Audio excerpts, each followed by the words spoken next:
Hello बच्चों, हमें question क्या पूछा है वो पढ़ते हैं।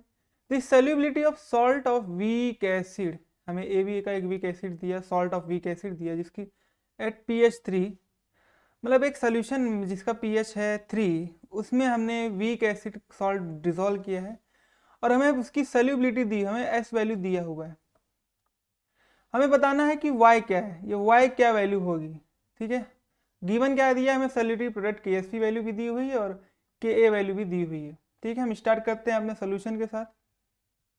ठीक है, हमें सॉल्युबिलिटी दिया हुआ है, solubility is equal to y into 10⁻³ mole per dm³ हमें y के बारे में बताना है। AB जब डिसॉल्व हो रहा होगा तो डिसोसिएट होगा A+ और B- में। ठीक है, इसकी सॉल्युबिलिटी रहेगी S, इसकी रहेगी S।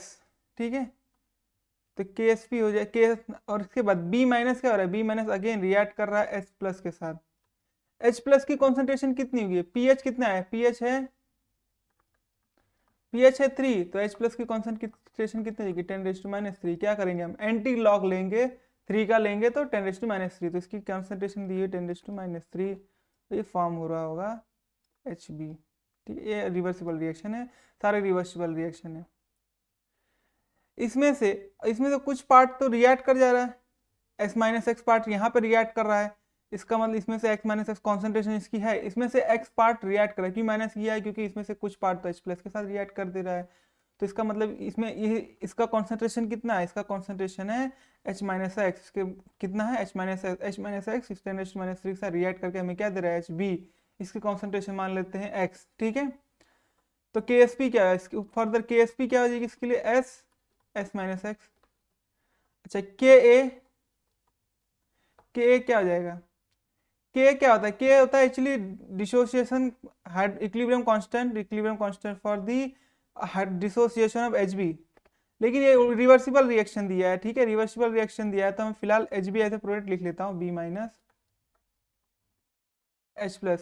के को मैं क्या पुट करूँगा, के की वैल्यू कितनी दी, 1 × 10⁻⁸, लेकिन ये के नहीं दिया, ये 1/k मान के चलते हैं, 1/k लिखता हूँ, क्योंकि के क्या होगा, के तो होगा H+ और OH-। ठीक है, अपॉन HB, ये होगा के की वैल्यू, बट हमें क्या दिया है, हमें तो दिया है HB/B मान लेते, मतलब क्या, ये 1/k वैल्यू देते, 1/A is equal to 10⁻⁸, HB कितना है X अपॉन S- इंटू 10⁻³ ये इसको मैं इक्वेशन 1 दूँ, इसको इक्वेशन 2 दूँ, तो 1 × 2 करूँ, KSP की वैल्यू कितनी है, KSP की वैल्यू 2 × 10⁻10, सॉरी ज़्यादा चिपक गया है, इसको हटा देता हूँ।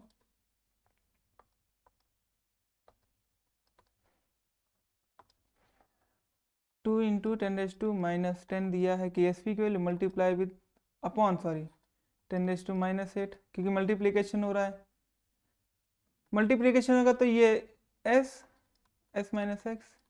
इंटू एक्स अपॉन S-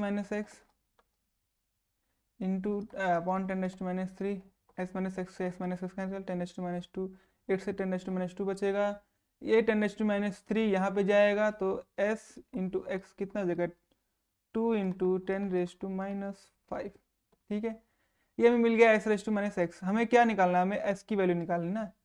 तो इक्वेशन वन में क्या है, KSP इज इक्वल टू, अब इसको फर्दर सिंप्लीफाई करते हैं, S² माइनस SX 2 × 10⁻10 दिया हुआ है, S² माइनस SX कितना दिया हुआ है, S इंटू एक्स कितना है 2 × 10⁻⁵,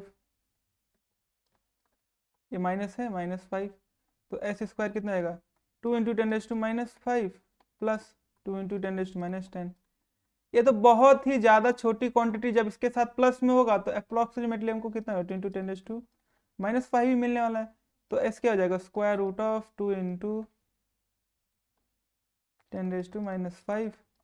तो जब इसका S वैल्यू कितने आएगा, S वैल्यू आएगा 4.47 10⁻3। तो ये क्या हुआ है, Y क्या हुआ है, Y कितना दिया, Y हमें यही तो निकालना है।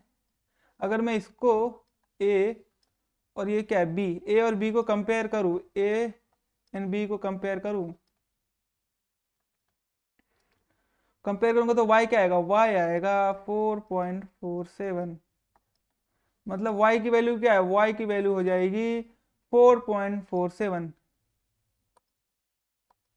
4.47, ये हमारी क्या आ गई y की वैल्यू 4.47 हमारे y की वैल्यू हो जाएगी। I hope you should understood very well. Thank you and best of luck.